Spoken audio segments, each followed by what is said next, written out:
3 जून 2021 यानी वैशाख वद नवमी शाम को लगभग 7:30 बजे हृदय स्पर्शी प्रवचनकारी पूज्य साध्वी जी भगवंत श्री अक्षय प्रज्ञा श्री जी महाराज साहेब का राजमंड्री में कालधर्म हुआ। कुछ दिनों पहले पता चला था कि पूज्य साध्वी जी भगवंत की तबीयत बिगड़ गई है और 95% लंग्स डैमेज हो गए हैं, यानी फेफड़ों ने लगभग काम करना बंद कर दिया है और साध्वी जी भगवंत ऑक्सीजन सपोर्ट पर है। अंत में पता चला कि अब चांसेस बहुत कम है। शिष्याओं ने, श्राविकाओं ने, श्रावकों ने, सभी ने कहा कि गुरुजी को इतनी गंभीर परिस्थिति का अंदाज़ा नहीं है और हम बताएंगे भी नहीं, क्योंकि मौत की बात सुनकर वो हताश हो गए तो, जीने की आशा छूट गई तो, डर गए तो। अगले दिन सुबह 7:30 बजे के आसपास श्रावकों के माध्यम से एक महात्मा की और पूज्य साध्वी जी भगवंत के बीच कुछ बातें हुई, जिसे जानकर हमें ये एहसास होगा कि जिन शासन के श्रमणी भगवंत कितने महान होते हैं। दरअसल साध्वी जी भगवंत के बहन ने बातों बातों में साध्वी जी भगवंत को सब बातें बोल दी थी कि कभी भी कुछ भी हो सकता है, अब चमत्कार ही आपको बचा सकता है। लेकिन आश्चर्य वाली बात ये थी कि उनके चेहरे की या माथे की लकीरों में कोई भी फर्क नहीं आया। छोटा सा स्मित और सहज स्वीकार, जैसे कि वो बोल रहे हो, आज नहीं तो कल, कभी तो जाना ही है ना। उस दिन 7 शिष्याओं को इकट्ठा किया, सेफ्टी नियमानुसार 1 घंटे वाचना दी।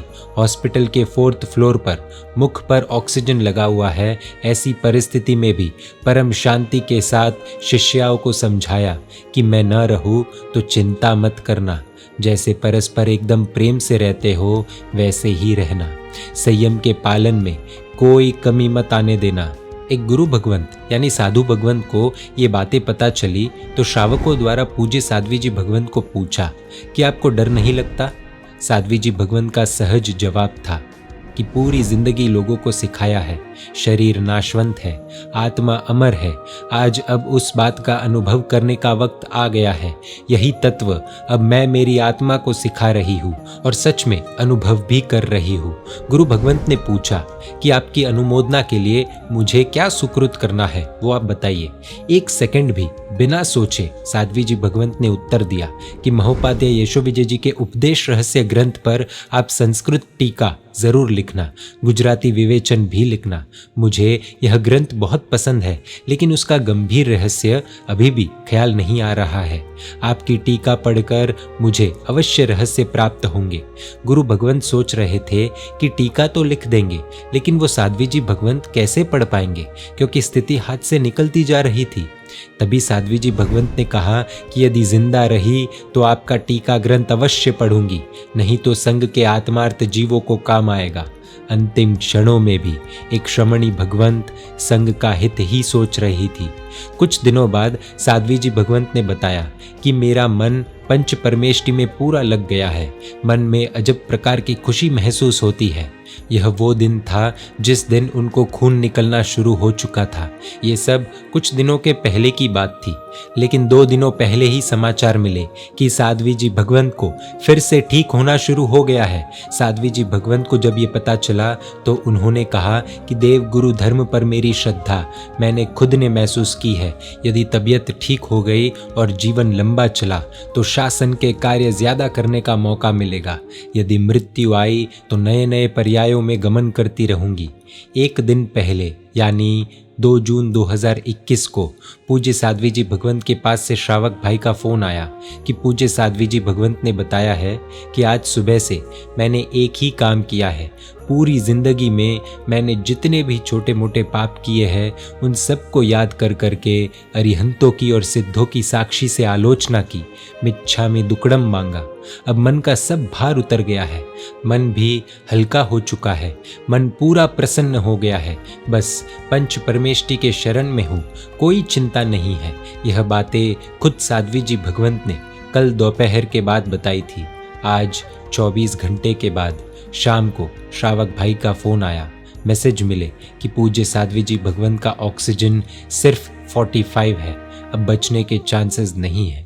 शिष्याओं ने पूज्य साध्वी जी भगवंत को पूछा, कोई अंतिम इच्छा? उन्होंने मुंह हिलाकर इशारे से जवाब दिया कि नहीं, कुछ नहीं।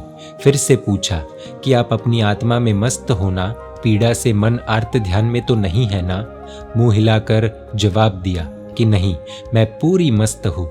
एक महात्मा जो उन्हें अत्यंत उपकारी मानते हैं, उन्होंने तो पूज्य साध्वी जी भगवंत की अनुमोदना के लिए संकल्प किया कि जब तक 45 आगम नहीं पढ़ूंगा तब तक तमाम मिठाई बंद। एक दिन पहले ही पूज्य साध्वी जी भगवंत ने इनके बारे में पूछा था कि मुनिराज श्री कैसी पढ़ाई करते हैं। उन्हें उत्तर मिला कि उत्तम सूक्ष्म प्रज्ञा के मालिक है मुनिराज, बहुत सुंदर पढ़ाई करते हैं। ये बात सुनकर साध्वी जी भगवंत को आश्चर्य हुआ कि उन्हें तो कोई पढ़ने का क्षोभक्षम यानी बुद्धि की कैपेसिटी इतनी थी भी नहीं, यह कैसे हो गया। लेकिन उनको इस बात की बहुत खुशी हुई कि उनके निमित्त से जिन शासन को एक महान रत्न की भेंट मिली।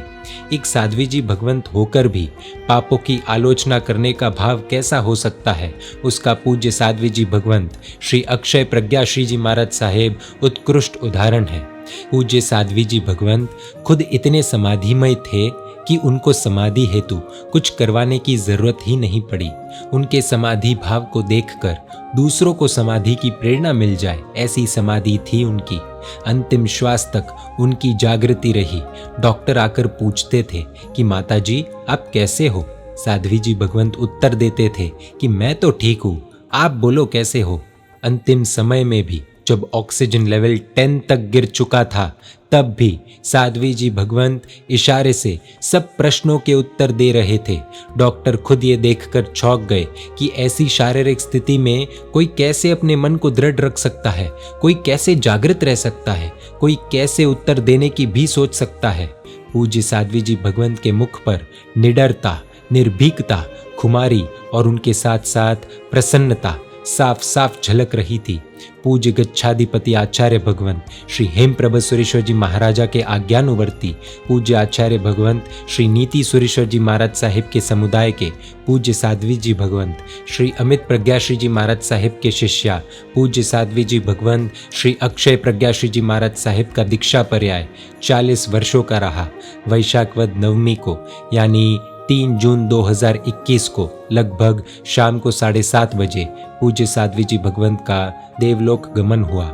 साधारण मरण नहीं, समाधि मरण, पंडित मरण, वो मरण जिसकी हम सब इच्छा तो रखते हैं, लेकिन न जाने हमें ऐसी मृत्यु प्राप्त होगी भी या नहीं। समाधि मरण की सीरीज द्वारा हमने ये तो जाना कि समाधि मरण क्या होता है, लेकिन आज के समय के ऐसे प्रसंग सुनकर हमें शायद ये समझ आएगा और एहसास होगा कि आखिर समाधि मरण होता क्या है और इसकी महत्वता कितनी है। जिन शासन को अपना जीवन समर्पित करने वाले पूज्य साध्वी जी भगवंत श्री अक्षय प्रज्ञा श्री जी महाराज साहेब को कोटि कोटि वंदन। जिन शासन को ऐसे अद्भुत श्रमणी भगवंत हर समय प्राप्त होते रहे, यही परमपिता परमात्मा से प्रार्थना। जैन मीडिया पर ऐसे वीडियोस आते रहेंगे। देखने के लिए आपको Jain media YouTube channel subscribe कर नोटिफिकेशंस के लिए बेल आइकन प्रेस करना होगा। आप हमें फेसबुक और इंस्टाग्राम पर भी फॉलो कर सकते हैं। परमात्मा के आज्ञा विरुद्ध कुछ भी कहा हो तो मिच्छामि दुक्कडम। जय जिन शासन, जय महावीर।